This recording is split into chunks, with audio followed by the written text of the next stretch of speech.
biscuits and come in when you're home.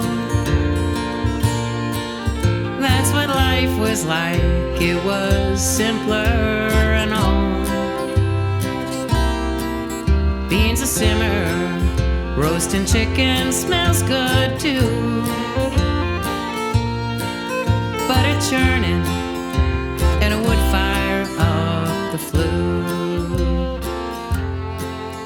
Living in Montgomery. I'd like to welcome Kirby Herb to this program today and introduce Kirby to all of the listeners on Catskills Air. Kirby has 2 albums out right now. The first one really impressed me. It was titled Mama's Biscuits.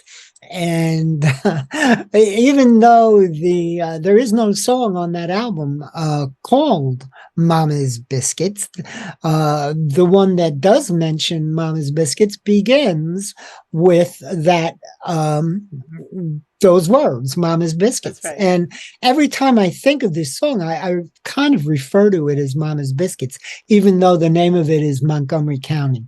But you could talk about all of that as we go along. And for those of you that are listening, that was the clip from that album that opened this program today. And I'm so happy that Kirby Hurd has decided to join me here on Mostly Folk. So Kirby, let's talk a little bit about you growing up, where you grew up, and how you got into music.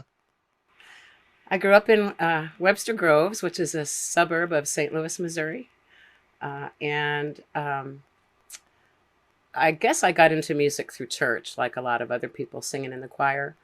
I got my first guitar that was purchased with trading stamps, and tried to self-teach myself folk songs. You know, I grew up with Simon and Garfunkel playing at home on the parent stereo, and Bob Dylan and Joni Mitchell, Joan Baez, Carole King. So, of course, I guess I've just dated myself. But so those were the songs. That's okay.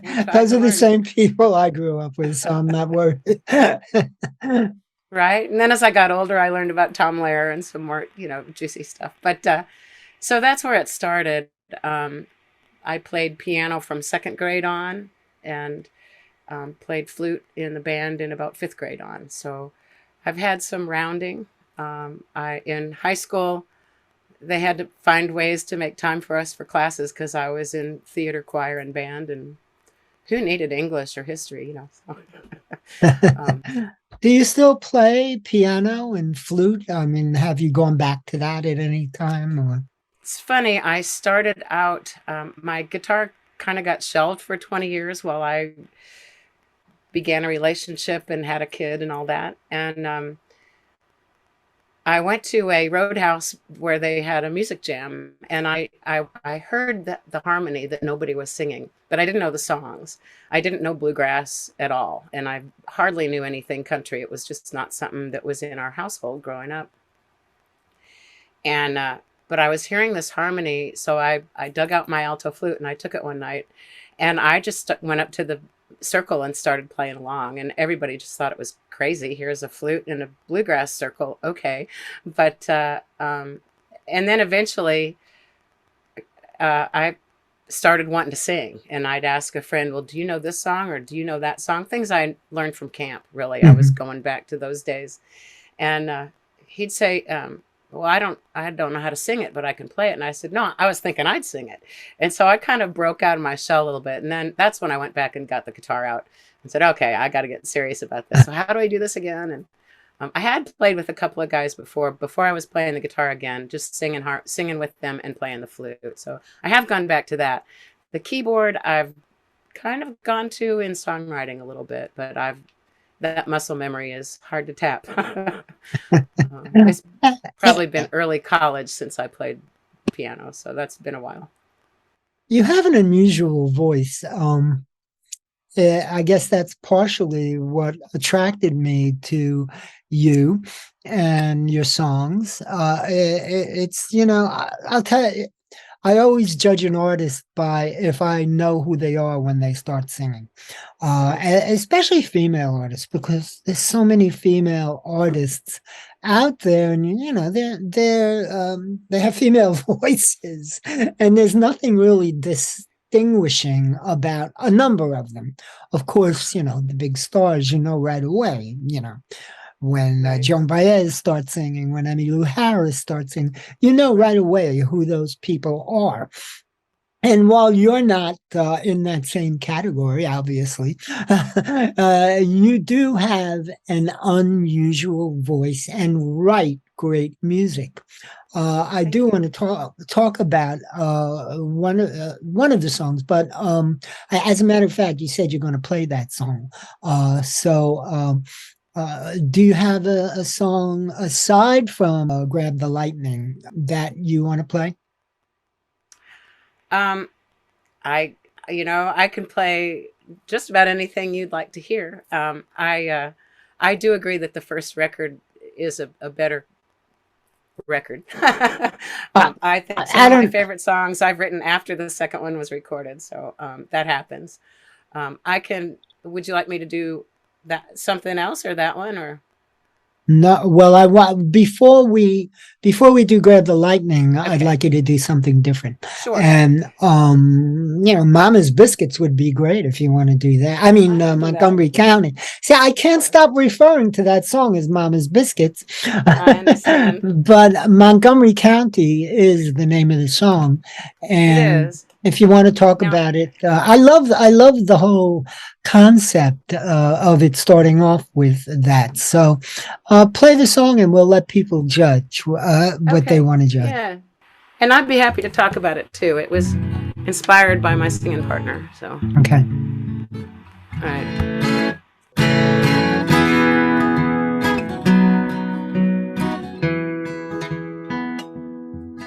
Mama's biscuits. And come in when you're cold. That's what life was like. It was simpler and all. Beans a simmer, roasting chicken smells good too. Butter churning and a wood fire of the food.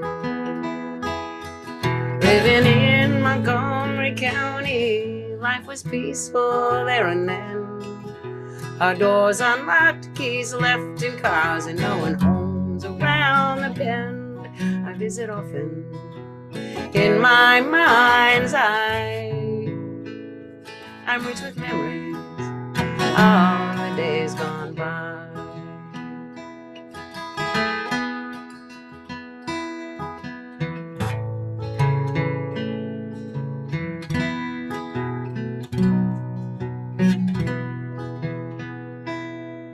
Granddad let me cross the road to find the hum of that John Deere tractor plowing in the sun. Neighbor busy stops to wave and wipe his brow. No time for resting, but here we say hey anyhow. Living in Montgomery County, life was peaceful there and then. Our doors unlocked, keys left in cars, and no one homes around the bend. I visit often in my mind's eye. I'm rich with memories of the days gone by.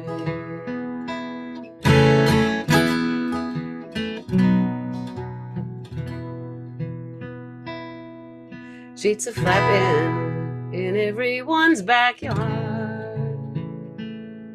Families gather, giving thanks for what comes hard. Nothing fancy, we get by with what we have. Mama's spirit still overlooks our humble land. Living in Montgomery County, life was peaceful there and then. Our doors unlocked, keys left in cars, and no one owns around the bend. I visit often in my mind's eye. I'm rich with memories all the days gone by. Precious memories, all the days gone by. Love it. Montgomery County, name of that song. And the line Mama's Biscuits opens it up. And that's the cover of the album and the name of the album, Mama's Biscuits. Kirby Hurd right here on the Mostly Folk program. And so you made this album. What kind of reaction did you have after you made the album? And where did you make it? I recorded it at Good Luck Studios in Chapel Hill, North Carolina. F.J. Ventry was the engineer there, and John Shane was my producer. The name of the record, I think, was John's idea, but I thought it was great.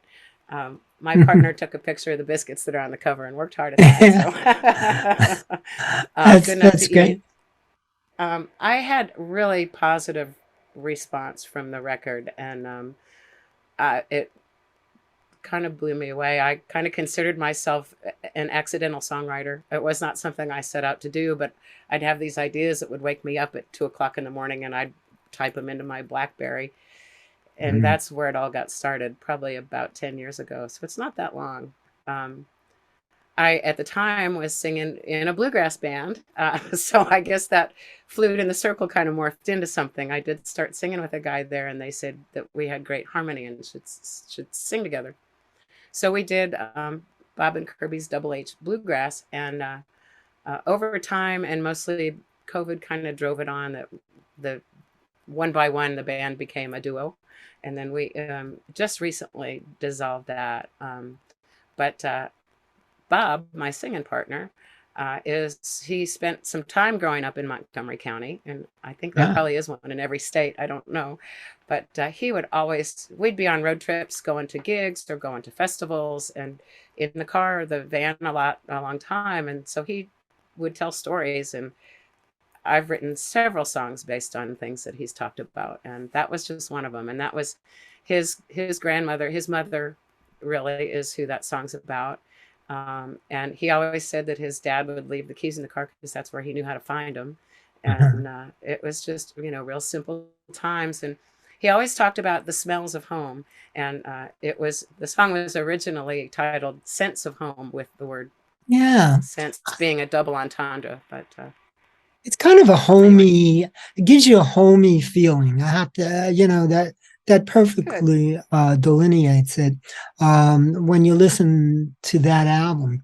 Now you say Ripples in the Wake is you don't think it's as good, but I guess a lot of people feel that way about, follow-up albums, especially after the first album. Maybe so. What's that? Honestly, it was kind of an eclectic sort of bunch of songs, and I didn't know how to separate it. It could be 2 EPs, or I could have just recorded everything and waited and recorded some more things and then made a record. But we always have those great second thoughts. Yeah, you wanted to get it out. It's gotten some airplay, and I'm fine with that. Not to make money off of our records anymore, anyway. So that's exactly. Do you get to play out? Do you have regular gigs that you play at? I wouldn't call them regular. I'm working on it. I'm terrible at self-promotion, and I'm even worse at social media. I've played some open mics. I have done some songwriter rounds, and I love those. Song swaps, they're called different things, where you have usually about 3 songwriters, and you take turns singing a song and talking about it. And I've actually got one of those coming up this Friday. I have another one scheduled in October. I've done some food truck rodeos. They're just as things pop up. But I have reached out to say, hey, I'm here. If you love to come play at your place. And what about? Like I said, I'm not real good at that. What about your website? Do you do the website, or do you have somebody do it for you? I do, and it's that's a full-time job. That's I try to remember to update it. I've entered some songwriter contests, and I've had some positive response, so I can put that on the front page now, but I'm still waiting to win something big. Don't feel bad. There's lots of well-known songwriters that don't keep their websites updated. And, I'm It's a talking lot of about work. this community that you and I love. And yeah, it's pretty amazing that they don't keep them updated. But I guess, some people are just rely on the music and playing out. And when you do play out, do you give people your albums? Do you bring your albums along with you Yeah. for Oh, yes. purchase? Oh, good. Yeah. Absolutely. We've talked a lot about that. I've talked a lot about that with other performers, and the albums, while they are a physical thing that you could put in your hand and in the old days put in your car, Right. they're not I still making have one. cars with CD players anymore, much to my wife's chagrin, because it's the only way she listens to music is she's riding in her car in a CD player. So yeah, it's too bad because it is a calling card. It is something to give to It is. somebody, as opposed to a little piece of paper that you might lose. A card, a business card with a link to the music. So yeah, I I have I mixed think feelings that's about it. I think that's how music really influenced me growing up too. Is put a record on, you curl Mhm. up in the chair with the liner notes, Yeah, and you know the artist by the time you finish side one. exactly. And that I think is something these young kids who download everything, they're missing out on that, in my opinion. Yeah. So, I have to tell you, and quite recently I became very ill and I remember was that. in the hospital for through all of January and part of February and in a coma. But I have to say, there are a couple of songs while I was in a coma that kept going through my head. And I remember waking up and that song was still swirling around. And a couple of them were well known songs. One of them was from Tret Fury, Home Wow. We Go, I believe the song was, and a Brandy Carlisle song, and your song, Grab the Lightning. Now, it's so crazy, but I thought about it, and after I came to the conclusion, the reason, aside from the fact that I love that song, is that my dad was a horse trainer, and I Wow. grew up I grew up in stables practically my whole life. We went from racetrack to horse farm to horse farm, and this is the only song that I know that was written by a horse. Am I wrong? No, you're not wrong. Only one I know. It is from the horse's point of view, yes. Tell me how this came to be. I spent a couple of years as a camp counselor during the summer in Colorado at a place called Sanborn Western Camps, which is a wonderful place to be. And I was fortunate to help the wranglers on Roundup and on trail rides. And I was a good rider. So, I got to be a wrangling counselor. And so they have, red, blue, and green level of horses. And red is that's when you have the old mares for the kids that are going to fall off and scream. And the green was pretty tricky rider. And one of the horses I rode was called Rocker. And she was a retired barrel racer. And you never wanted to be at the end of the trail ride because she didn't ever want to be last. And so keeping her under the reins was a challenge all on its own. And I'm sure you've seen it. Well, you've been around horses, but I was totally intrigued by barrel racing anyway. But after riding her, every time we took a turn, it was like you had to hang on because they dropped that shoulder. And so Rocker and I got to be good friends. And I was inspired. This song was written during COVID, as I'm sure a lot of songs were. and lockdown. And I have a friend with stables, but nobody could go. And I literally, I went into YouTube and I went looking for sounds of horses, either in the arena or whinnying or snorting. I just needed to, and I was trying to elicit the smells and all those sensory memories, and I was writing the song, and I think I was probably conferring with my good friend Joe Newberry, and he was the one who I mean, it's totally a ripoff of Riding Old Paint, only I threw in a 4-chord also, but the tune is. But he said, "Have you thought about writing it from the horse's point of view?" And I was like, "That's it. That is it." But I don't think it's too obvious till you get to the second verse. I don't know. I've been told, but it's a lot of fun to sing. And Bob, my singing partner, actually plays mandolin on the record on it. Yeah, it's a great recorded tune, and I urge folks to pick it up. Go to Kirby's website and click on the link for that song. And you're such a good songwriter. And while you put yourself down a little bit, I think that the lyrics are just beyond compare. I'm saying, where do these lyrics come from? It's so interesting. So I see you got your guitar there, and I guess that means you're going to give us the treat of hearing you play this tune.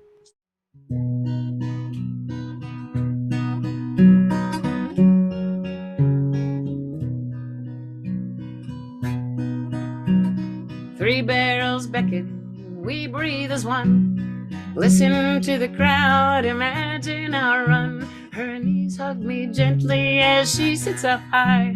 A saddle or a buckle, the ultimate prize. She melts in the saddle, we soar as one. Staccato triplets pound as I run.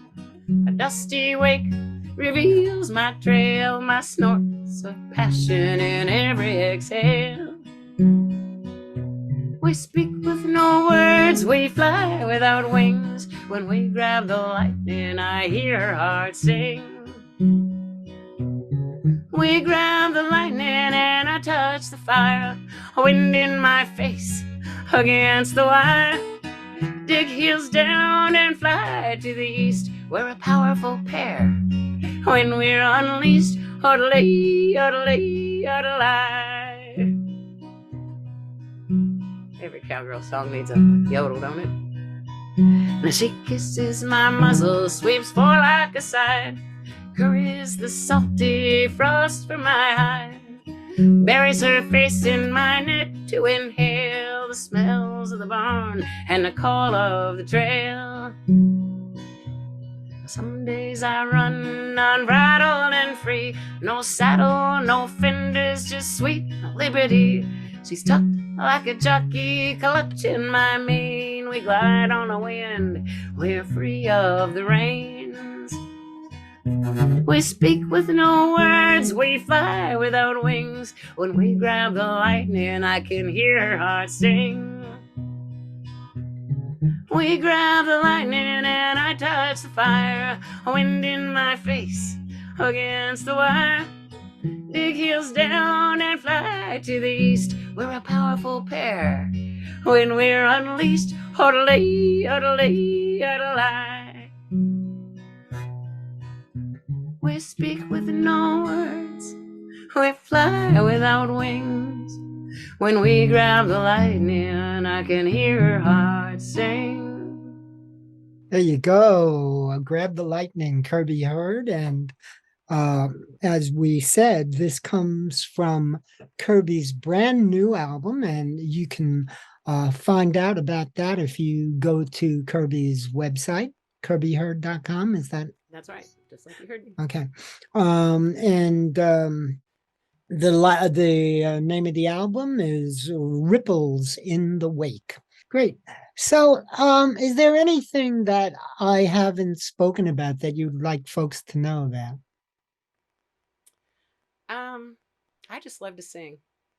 I appreciate what you said about my voice being unique. I'm often told when people hear me for the first time, they'll say, "I just love your voice," Yeah. and I that does it for me. And I think, like you were saying earlier, there are artists that you know who they are when they open their mouth, and I didn't ever want to be that person trying to be Emmylou Harris or trying to be Bonnie Raitt, or Mhm. or trying to sound like Joni Mitchell.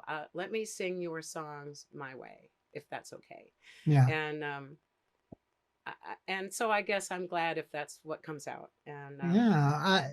I try to write often. I It's not as prolific as it was during the lockdown because I have things to do now. But I just, like I said, I just love to sing. And Asking. what do Kirby you do? Hurd, I really, really, really want to thank you for joining me today. Hopefully, we'll meet again someday. Who knows? Anything's possible.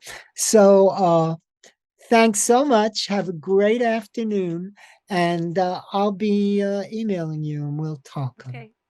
Artie, Thanks, thanks so Kirby. much. Have Take a care. great afternoon. You too.